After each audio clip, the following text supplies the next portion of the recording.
दोस्तों, आकांक्षा दुबे के जाने के बाद से लगातार पुलिस जांच कर रही है। लगातार समर सिंह की तलाश में दबिश भी दी जा रही है। मगर यहाँ पर आकांक्षा दुबे के मामले में नया मोड़ आ गया है, ट्विस्ट आ गया है, टर्न आ गया है। और इससे भी बड़ी बात है कि मामला पवन सिंह तक जा पहुंचा है। जी हाँ, भोजपुरी सुपरस्टार पवन सिंह तक मामला पहुंच गया है, जिसके बाद पूरा केस ही पलट गया है। पूरे केस में ट्विस्ट आ गया है, क्योंकि खबर यहाँ तक है कि पवन सिंह और आकांक्षा की आखिरी बार बात भी हुई थी। बहुत कुछ आगे होने वाला था, मगर सब कुछ अधूरा रह गया। तो बताते हैं ऐसा क्या हुआ, क्यों हुआ, आकांक्षा का कौन सा एंगल पवन सिंह से जा जुड़ा है। आप भी इस वीडियो को ज्यादा से ज्यादा शेयर करें ताकि सच लोगों तक पहुंच सके। और कमेंट में से लेकर आप भी अपनी बात, अपनी राय जरूर लिखें। कमेंट में जस्टिस फॉर आकांक्षा भी जरूर लिखें। आकांक्षा के इंसाफ के लिए लड़ते रहें, हमारे साथ जुड़ें। चैनल को सब्सक्राइब कर हमारी ताकत बने ताकि हमारी आवाज बुलंद हो सके और इस तरह कलाकारों को बेवक्त मौत की नींद सुलाकर चैन से सोने वालों को हम मिलकर सजा दिला सकें। तो पवन सिंह भोजपुरी इंडस्ट्री के बड़े सुपरस्टार हैं और आज से नहीं बल्कि पिछले करीब 15 से 20 सालों से पवन सिंह की भोजपुरी इंडस्ट्री में तूती बोलती रही है। जबकि आकांक्षा दुबे को अभी इंडस्ट्री में आए कुछ ही वक्त हुआ था, मगर आकांक्षा दुबे सबके दिलों पर राज कर रही थी, लेकिन अचानक सबको छोड़कर चली भी गई। अब आकांक्षा दुबे के इस कदम के पीछे समर सिंह का नाम आ रहा है। समर सिंह को आरोपी ठहराया जा रहा है और इससे भी बड़ी बात, समर सिंह अभी फरार भी हो गए हैं। मगर मामले में नया ट्विस्ट ये आ गया है, क्योंकि मामला पवन सिंह से जुड़ गया है। जी हाँ, ये बड़ा खुलासा हुआ है और ये बड़ा खुलासा किसी और ने नहीं बल्कि आकांक्षा की बेहद करीबी दोस्त की तरफ से हुआ है। पहले ये पोस्ट देखिए और समझिए। ये पोस्ट काजल राघवानी की है, जो कि आकांक्षा दुबे की बेहद करीबी दोस्त है। और आकांक्षा के जाने के बाद उसे दुख नहीं हुआ बल्कि सुकून हो रहा था कि अब आकांक्षा जहाँ पर है वहाँ पर वो खुद भी सुकून से होगी और वो जो चाहेगी वो कर पाएगी। काजल राघवानी के मुताबिक यहाँ यानी कि इस दुनिया में वो नहीं कर पाई जो वो करना चाहती थी, वो हासिल उसे नहीं हुआ जो वो चाहती थी। काजल राघवानी ने और भी बहुत कुछ लिखा, लेकिन मामले में यहीं से ट्विस्ट आना शुरू हो गया और उसके बाद तो खुद ही बड़ा खुलासा भी कर दिया। जी हाँ, आकांक्षा दुबे और पवन सिंह को लेकर वैसे तो लंबे समय से चर्चा चल रही थी, क्योंकि अक्सर पवन सिंह और आकांक्षा साथ ही नजर आते थे और पवन सिंह आकांक्षा का ध्यान भी खूब रखते थे और अंदर खाने दोनों के बीच कुछ चल रहा था, ऐसी चर्चाएं आती रही थीं। लेकिन अब काजल राघवानी ने साफ कर दिया है कि आकांक्षा दुबे पवन सिंह से प्यार करने लगी थी। जी हाँ, ये बड़ी खबर आपको बता रहे हैं, आगे देखिए।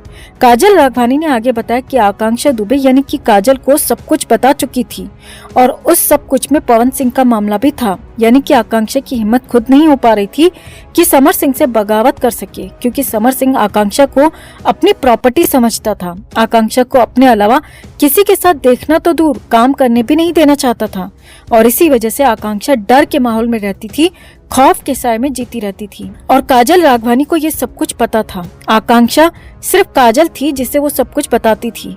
आकांक्षा ने कभी अपने घर में अपनी माँ तक को ये सारी बातें नहीं बताई थी जो कि काजल राघवानी को बताई थी। आगे देखिए। अब यहाँ पे पवन सिंह का केयरिंग बिहेव, पवन सिंह के साथ टाइम स्पेंड करना आकांक्षा को अच्छा लगने लगा था, क्योंकि समर सिंह के साथ उसका रिलेशन खासा टॉक्सिक हो चुका था और आकांक्षा हर हाल में इस टॉक्सिक रिलेशन से बाहर निकलना चाहती थी और उसी के लिए खूब कोशिश कर रही थी, छटपटा रही थी, तड़प रही थी, मगर कदम आगे बढ़ाने के लिए हिम्मत हो नहीं रही थी। आगे देखिए। काजल राघवानी के मुताबिक 26 मार्च को जब आकांक्षा के साथ ये सब कुछ हुआ तो उस रात को ही सब कुछ हुआ, क्योंकि उससे पहले भी आकांक्षा ने फोन पर पवन सिंह से बात की थी। जी हाँ, सूत्रों के हवाले से ये बड़ी खबर आपको बता रहे हैं कि काजल राघवानी ने बताया कि आकांक्षा ने पवन सिंह से बात की थी और काफी देर तक दोनों के बीच में बातचीत हुई थी, काफी चीजों को लेकर बातचीत हुई थी और आकांक्षा उसके बाद खासी खुश भी थी। जी हाँ, ये बड़ी बात यहाँ पर समझिए कि आकांक्षा उस दिन यानी 26 मार्च की सुबह काफी खुश थी और काजल ने बताया कि आकांक्षा उसे भी बता चुकी थी कि अब आगे वो क्या करने वाली है, कैसे अपनी जिंदगी को लेकर चलने वाली है और पवन सिंह के साथ खुद को आकांक्षा कैसे देख रही थी।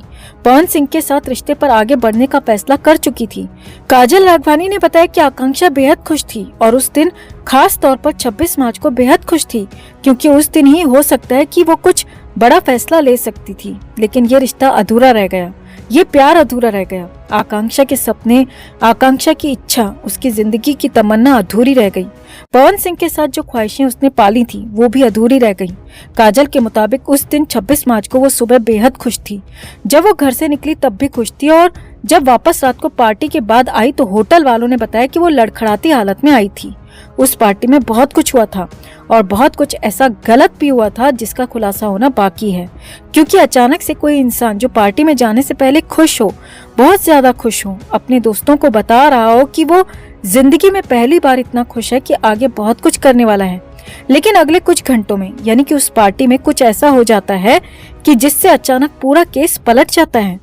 अचानक से आकांक्षा के साथ ये सब कुछ हो जाता है और रात में वो सब कुछ होता है तो मामला बेहद संगीन और गंभीर हो जाता है। अब ऊपर से पवन सिंह के मामले ने इस केस में नया ट्विस्ट ला दिया है। पवन सिंह के एंगल से जांच नई तरफ भी जा सकती है, नए खुलासे और भी हो सकते हैं। तो आपका इस पूरे मामले पर क्या कहना है दोस्तों? कमेंट बॉक्स में आप भी जरूर बताएं कि क्या आकांक्षा को हिम्मत करके समर सिंह का साथ छोड़ नहीं देना चाहिए था? क्या पवन सिंह के साथ आकांक्षा होती तो आज हमारे बीच होती? आप क्या सोचते हैं? कमेंट में आप भी जरूर बताएं। आकांक्षा के इंसाफ के लिए हमारा साथ देते रहें और इस खुलासे को ज्यादा से ज्यादा लोगों तक जरूर पहुंचाएं। वीडियो को ज्यादा से ज्यादा लाइक और शेयर करें। चैनल के साथ जुड़कर चैनल को सब्सक्राइब कर हमारी आवाज बने। तो आकांक्षा दुबे की मौत पर पूरी भोजपुरी इंडस्ट्री खामोश बैठी है। एक दो कलाकारों की बात छोड़ दें तो कोई इस पर बात कर ही नहीं रहा। बस सोशल मीडिया पर ही सबके आंसू निकल रहे हैं और सोशल मीडिया के जरिए सब श्रद्धांजलि दे रहे हैं। वहीं एक्ट्रेस अक्षरा सिंह भदोई में पहुंची और आकांक्षा दुबे के घर वालों से मिलकर सांत्वना बंधाती नजर आईं। मगर अक्षरा सिंह भी केस पर कुछ नहीं बोली, आकांक्षा के इंसाफ के लिए एक शब्द भी नहीं बोली। इसी तरह एक दो और कलाकार सोशल मीडिया पर वीडियो और पोस्ट डालकर केस से पूरी तरह कन्नी काट रहे हैं, क्योंकि कोई भी कलाकार बोलकर इंडस्ट्री में अपने संबंध खराब नहीं करना चाहता। मगर आकांक्षा दुबे की मां इंसाफ की मांग कर रही हैं। रो रो कर मधु दुबे का हाल बुरा है, मगर वो फिर भी लगातार अपनी बेटी के लिए डटी हुई हैं और यूपी के सीएम योगी आदित्यनाथ से भी सीबीआई जांच की मांग कर सारनाथ पुलिस पर प्रेशर बना दिया, जिसके बाद समर सिंह को पकड़ने के लिए धरपकड़ तेज हो गई है। धरपकड़ का मतलब होता है जो भी हाथ लगा उसे पकड़ना, मगर यहाँ पुलिस समर सिंह के रिश्तेदारों की धरपकड़ कर रही है ताकि समर सिंह दबाव में आकर खुद ही सामने आ जाए और सरेंडर कर दे। अब सभी का यही कहना है कि अगर समर सिंह ने कुछ भी गलत नहीं किया तो वो भाग क्यों रहा है, छिप क्यों रहा है, सामने क्यों नहीं आता? और अगर कुछ भी गलत किया है तो उसे किसी भी कीमत पर बख्शना नहीं चाहिए। सामने आया है कि सारनाथ पुलिस ने इस मामले में समर सिंह के एक रिश्तेदार को पकड़ा है और समर का पता पूछा जा रहा है। वहीं पुलिस इस मामले में समर सिंह के और भी रिश्तेदारों को और करीबियों को जल्द पकड़ सकती है ताकि समर सिंह मजबूरी में सरेंडर कर दे। वहीं इस मामले में एक सीसीटीवी और सामने आने की बात की जा रही है और कहा जा रहा है कि ये सीसीटीवी उसी पार्टी का है जहां आकांक्षा आखिरी बार गई थी। जी हां, आप सभी को पता है कि अपनी मौत से पहले आकांक्षा एक बर्थडे पार्टी में गई थी। उसके लिए आकांक्षा अपनी मेकअप आर्टिस्ट से मेकअप भी करवा कर गई थी और अपने रूम की चाबी मेकअप आर्टिस्ट को ही देकर गई थी।